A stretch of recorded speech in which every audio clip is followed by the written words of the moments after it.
നമസ്കാരം. ഇന്ന് T V തുറന്നപ്പം മുതൽ നമ്മൾ കാണുന്നൊരു വാർത്ത എന്ന് പറയുന്നത് ഷൈമോൾ എന്ന് പറയുന്ന സ്ത്രീയെ ഒരു SI കരണത്തടിച്ച വാർത്തയാണ്. അല്ലെ, ഒരു SHO കരണത്തടിച്ച വാർത്തയാണ് നമ്മൾ കാണാൻ സാധിക്കുന്നത്. അദ്ദേഹത്തിന് അവരുടെ ഹസ്ബൻഡും കൂടെ കാര്യങ്ങൾ വിശദീകരിക്കുന്ന കാര്യങ്ങളാണ് നമ്മൾ കാണുന്നത്. അപ്പോൾ എല്ലാ പോലീസുകാരെയൊന്നും നമുക്ക് ഈ ഗുണത്തിൽ പെടുത്താൻ പറ്റില്ല. പക്ഷേ ഇങ്ങനെയുള്ളവരുടെ ധാർഷ്ട്യമുള്ളവരെ ഒരു സസ്പെൻഷൻ കൊണ്ടൊന്നും മാറ്റി നിർത്തിയാലല്ല അവരുടെ സ്വഭാവ രൂപീകരണം നടത്തുക. അവർക്ക് കർശനമായ ശിക്ഷ തന്നെ കൊടുക്കണം.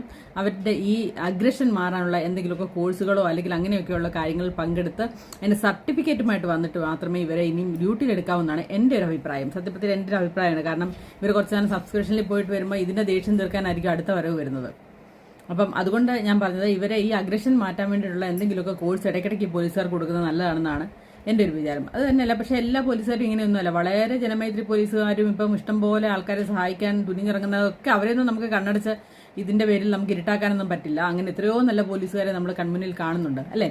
പക്ഷെ ഇങ്ങനെയുള്ള ചില പുഴുക്കുത്തുകൾ അവരുടെയും കൂടെ പേര് നശിപ്പിക്കും എന്നുള്ളതാണ് നമ്മൾ ചിന്തിക്കേണ്ട ഒരു കാര്യം. അപ്പൊ അങ്ങനെയുള്ള പുഴുക്കുത്തുകളെ ആ പുഴുക്കുത്തൊക്കെ മാറ്റി നല്ല വൃത്തിയാക്കി കൊണ്ടുവരാനായിട്ടുള്ള കോഴ്സുകൾ ശരിക്കും പറഞ്ഞാൽ ഈ പോലീസുകാരുടെ ഇടയ്ക്കൊക്കെ തന്നെ അവർക്കൊക്കെ ഇടയ്ക്ക് ഒരു കൗൺസിലിങ്ങും റിഫ്രഷ്മെന്റ് കോഴ്സുകളും ഒക്കെ അറ്റൻഡ് ചെയ്യിപ്പിക്കുന്നത് വളരെ നന്നായിരിക്കുമെന്നാണ് എനിക്ക് തോന്നുന്നത്. ഇതൊക്കെ ഉണ്ടോ ഇല്ലെന്ന് എനിക്ക് അറിയില്ല സത്യത്തിൽ. ഇല്ലെങ്കിൽ അതൊക്കെ ഏർപ്പെടുത്തേണ്ടതാണ് സത്യം പറഞ്ഞാൽ ആഭ്യന്തര വകുപ്പിയുടെ ആദ്യത്തെ ഒരു നടപടി എന്ന് പറയുന്നത്.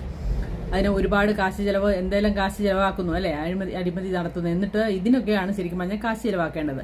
അതേപോലെ തന്നെ തിരുവനന്തപുരത്ത് ഈ ടൂർ പോയ ഒരു കുറച്ച് പാവങ്ങളെ അച്ഛനമ്മമാരെ മക്കൾ നോക്കാനല്ലാതെ അവരോട് കാണിച്ച ഒരു ധാർഷ്ട്യവും ഒക്കെ നമ്മൾ കണ്ടതാണ്.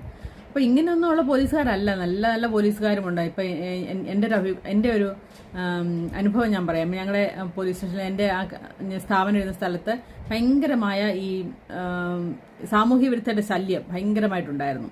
അപ്പോൾ എനിക്ക് സഹിക്കാൻ വയ്യാതെ ഞാൻ ഒരു പെറ്റീഷൻ കൊടുത്തു, പോലീസ് സ്റ്റേഷനിൽ കൊണ്ടൊരു പരാതി കൊടുത്തു.